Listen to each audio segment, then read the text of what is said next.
प्रिय दर्शकों, स्वागत है आपका आपके अपने ही चैनल एस्ट्रोटेबल.com पे। और मई का महीना आने वाला है कुछ दिनों में। और आज इस वीडियो में चर्चा होगी कि मई का महीना देखा जाए तो बहुत ही ज़्यादा गर्मी का महीना होता है, परिश्रम का महीना होता है, सूर्य अपनी तपन पे होता है। लेकिन ये वो समय भी होता है जब हम आध्यात्मिकता की ओर बढ़ सकते हैं और मेहनत करके अपनी चीज़ों को पा सकते हैं, प्रयास करके अपनी चीज़ों को पा सकते हैं। तो मई का महीना जहाँ मौसम के रूप में गर्म होता है, वहीं आपको अध्यात्म की तरफ बढ़ने के लिए, आपको मेहनत करने के लिए, आपको जुझारू बनने के लिए प्रेरित करता है। तो वीडियो खास तौर से इसलिए कि हम अपनी ऊर्जा को इस मई के महीने में यदि सही दिशा में लगाते हैं, तो लक्ष्मी कैसे आपके लिए आकर्षित हो सकती है, कैसे आप धनवान बन सकते हैं। तो इस वीडियो में ऐसे ही 3 सरल उपाय बताए गए हैं जो कि बेहद असरदार हैं, कह सकते हैं आप, कि यदि मई के महीने में आप नियमित इन उपायों को करते जाते हैं तो आप पे माँ लक्ष्मी की विशेष कृपा बनी रहेगी। और न केवल आपके पास धन संपत्ति आएगी, बल्कि आपकी धन संपत्ति कहीं फंसी हुई है तो उसके निकलने में भी बहुत एक कह सकते हैं उसके रास्ते आपके लिए बनेंगे। जीवन में आपके सुख शांति धन ये सारी चीज़ें आना शुरू हो जाएंगी। तो आइए एक परिचर्चा करते हैं आगे की वीडियो में कि कौन से वो 3 उपाय हैं जिससे कि आपकी ये सारी चीज़ें मई के महीने में आपको मिलेंगी, माँ लक्ष्मी की विशेष कृपा आप पे बनी रहेगी। पहली चीज़ है कि वो जो भी व्यक्ति सनातन धर्म से जुड़ा हुआ है, हिंदू धर्म का है, उसे हनुमान जी की पूजा ज़रूर करनी चाहिए। यदि आप नहीं करते थे शुरू से तो मई का महीना जो है इसमें आप हनुमान जी की आराधना शुरू करें। और मंगलवार को खास तौर से श्री हनुमते ओम श्री हनुमते नमः इस मंत्र का आप जाप करें। स्वच्छ वस्त्र पहने, गुड़ का, चने का, इन सब चीज़ों का, गुड़ और चना जो है वो विष्णु जी से संबंधित है, लक्ष्मी जी से संबंधित है, धन से संबंधित है। इसका दान करें, इसको बंदरों को आप खिलाएं। चमेली के तेल को लें, सिंदूर को लें, हनुमान जी का श्रृंगार करवाएं। ये चीज़ मंगलवार को अवश्य करें आप। यदि मई के महीने में आप चाहते हैं कि पैसा जो है, लक्ष्मी जो है आपके ऊपर विशेष कृपा बनाए रखें। उपाय जो है ये न केवल आपके आर्थिक संकट और बाधाओं को दूर करता है, हनुमान जी को माना जाता है कि कलयुग में एक जीवित देव हैं। तो हनुमान जी आपकी सारी बाधाओं को दूर करते हैं। न केवल आपके धन की कमी को दूर करते हैं, आपके रोग को हरते हैं, कोर्ट केस कचहरी के मुकदमे हों, अटका हुआ पैसा हो, ये सारी चीज़ें वापस लाने का प्रयास करते हैं।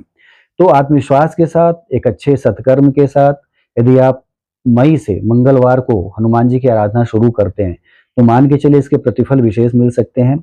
लक्ष्मी आना, ये सारी चीज़ें जो मैंने बताई, हर चीज़ में विजय होना, जहाँ भी आप फँसे हुए वहाँ पे विजय होना, ये सारी चीज़ें घटित होंगी आपके लिए। दूसरी चीज़ है कि यदि आपके घर में लक्ष्मी जी की आराधना न होती हो, तो मई के महीने से शुरू करें। शुक्रवार जो है विशेष दिन से लक्ष्मी जी का माना जाता है। हालाँकि कई लोग इस दिन दुर्गा जी की उपासना भी करते हैं, व्रत भी रहते हैं, संतोषी माता का भी व्रत रहते हैं। लेकिन आप धन पाना चाहते हैं, वैभव पाना चाहते हैं, सांसारिक सुख पाना चाहते हैं, तो लक्ष्मी जी की आराधना करना शुरू करें। लक्ष्मी जी को खीर बहुत पसंद है, तो खीर का भोग लगाएँ इस दिन। संपूर्ण घर जो है शुद्ध रूप से, सात्विक रूप से बने हुए खीर का भोग लगाएँ। और जो चढ़ाए लक्ष्मी जी को आप, उसी का भोग लगाएँ, वही वही भोग जो है आप लोग भी खाएँ। तो निश्चित रूप से कह सकते हो प्रसाद के रूप में कार्य करता है, वो एक तरह से प्रसाद हो जाता है और आपके लिए बड़ा ही अच्छा फलीभूत हो जाता है। ओम श्री महालक्ष्मी नमः इस मंत्र का यदि जो भी व्यक्ति व्रत है वो जाप कर ले 108 बार। शुक्रवार को ही करना है, रोज नहीं करना है। शुक्रवार को ही ओम श्री महालक्ष्मी नमः का जाप करे 108 बार।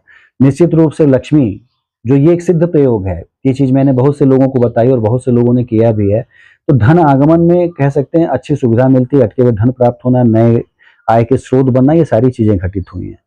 तो मई से यदि आप नहीं करते तो मई का महीना बड़ा ही खास है, इस पूजा के लिए आप कर सकते हैं, चीज़ें बड़ी अच्छी मिलेंगी। शुद्धता और सकारात्मकता आपके घर में आएगी, धन की आवक आपकी बढ़ेगी। खर्चे जो बेकार के हो रहे थे आपके, लग रहा था कि मैं पैसे कमा तो रहा हूँ लेकिन बच नहीं रहा है, उन सभी जगहों से आपके पैसे की बचत होनी शुरू हो जाएगी। व्यर्थ के खर्चे जो हैं आपके बंद हो जाएँगे, दरिद्रता का वास आपके घर में नहीं रहेगा। धन्य धान्य और सुकून जो है ये आपके घर में आना शुरू हो जाएगा, आपके मन में रहना शुरू हो जाएगा। दीपक जरूर जलाएं शुक्रवार को, खीर का भोग जरूर लगाएं और उसी का जो है सभी लोग घर में भी खाना उसी उसी भोग को ग्रहण करें। तो देखिए ढेर सारे सकारात्मक फल उसके आपको मिलेंगे। तीसरी चीज है कि घर में यदि आप चाहते हैं कि सकारात्मक ऊर्जा बनी रहे, धन का वास बना रहे, लक्ष्मी जी का वास बना रहे, घर की जो नकारात्मक ऊर्जा है वो दूर हो जाए, तो पहले भी मैं बता चुका हूँ अपनी अन्य वीडियो में भी और इसमें भी, कर्म जो है भाग्य को बदल सकता है। तो सत्कर्म शुरू करिए। सत्कर्म शुरू करने में कि सुबह उठिए, स्नान करके पूजा जरूर किया करिए, रोज करिए पूजा। मई के महीने से तुम्हें बता रहा हूँ, उन लोगों के लिए जो नहीं करते हैं, अन्य लोगों के लिए मैं कह रहा हूँ जो पूजा करते हैं बहुत अच्छा करते हैं और यदि नहीं भी करते हैं तो पूजा उन्हें रोज करनी चाहिए और पूजा में एक चीज अवश्य करना चाहिए। यदि आप कहीं से बीमार नहीं, कहीं से आपको कोई समस्या नहीं है शारीरिक, शंख जरूर बजाया करिए। हर घरों में शंख बजना बड़ा ही आवश्यक है। शंख जो है इसीलिए हुआ ही है, शंख जो है बजाने से जितनी भी नेगेटिव एनर्जी घर की है वो बाहर चली जाती है, पॉजिटिव एनर्जी जो है घर में वास करती है, घर में आती है। तो शंख बजाना जो है, पूजा स्थल में बैठिए, ध्यान करिए माँ का, या शिव जी का कह सकते हैं, हनुमान जी का कह सकते हैं। और शंख बजाने से उसके बाद पूजा करने के बाद जब आप शंख बजाते हैं तो वातावरण शुद्ध हो जाता है, कह सकते हैं। नकारात्मक ऊर्जा दूर हो जाती है, सकारात्मक ऊर्जा फैलने लगती है। मुख्य दरवाजे पे हल्दी और चंदन से स्वस्तिक जरूर बनाएं। यानी रोज जो है पूजा आप करते हैं तो हल्दी और चंदन से स्वस्तिक जरूर बनाएं। बड़ा ही प्रबल इसके प्रभाव पड़ते हैं। शुभ कार्य ही आपके घर में होते हैं, शुभ चीजों का आगमन ही आपके घर में होता है। ये कर्मों में अपने निहित कर लीजिए। आपके कर्म जो हैं यहीं से शुरू हो सवेरे के। देखिए निश्चित रूप से पॉजिटिव एनर्जी धीरे धीरे आना शुरू होगी, नकारात्मकता दूर होती चली जाएगी, धन का वास होगा, लक्ष्मी का वास होगा, रोग शत्रु ये सारी चीज नष्ट होते चले जाएंगे। तो उपाय ये जो है ये आदमी को हर महीने करने चाहिए। मई से मैंने इसलिए बताया आपको कि मई के महीने से यदि आप ये शुरुआत कर लें इन सब चीज़ों की, तो मान के चलिए कि लक्ष्मी जी आपके घर में रहेंगी, धन मिलता रहेगा, सुकून रहेगा, पुराने फँसे पैसे जो हैं वो आपको वापस मिल जाएँगे, कह सकते हैं।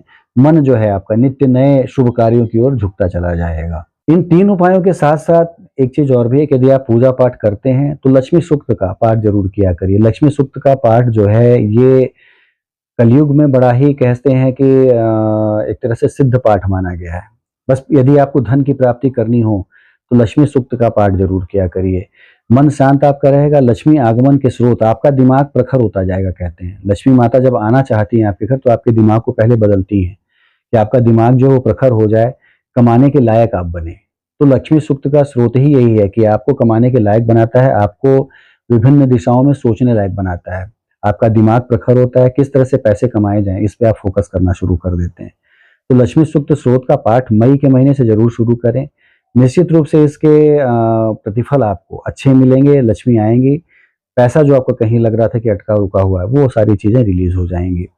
तो इतनी थी चीजें वीडियो में। मुख्य रूप से वीडियो बनाने के पीछे उद्देश्य होता है लोगों को धर्म से जोड़ना, लोगों को अपने सत्कर्मों के लिए प्रेरित करना कि आप यदि अपने सत्कर्मों को भूले हैं तो उनको आप फिर से करना शुरू करिए। सत्कर्म करना सबसे बड़ी चीज है जो कि भाग्य को बदल देता है। तो पूजा पाठ करिए, लक्ष्मी आगमन अपने आप बना रहेगा आपके यहाँ। और ये सारी जानकारियाँ और आपके लिए अच्छी लगी, आपको प्रेरणादायक लगी तो वीडियो को लाइक भी करें, सब्सक्राइब भी करें। आपके अपने सवाल हैं तो नीचे दिए नंबरों पे आप पूछ भी सकते हैं। सारी चीज़ें विस्तार से समझा के बता दी जाएंगी। मेरी शुभकामनाएं आप सभी के साथ सदैव हैं। माँ लक्ष्मी का आशीर्वाद आप सभी लोगों पे बना रहे। धन्यवाद।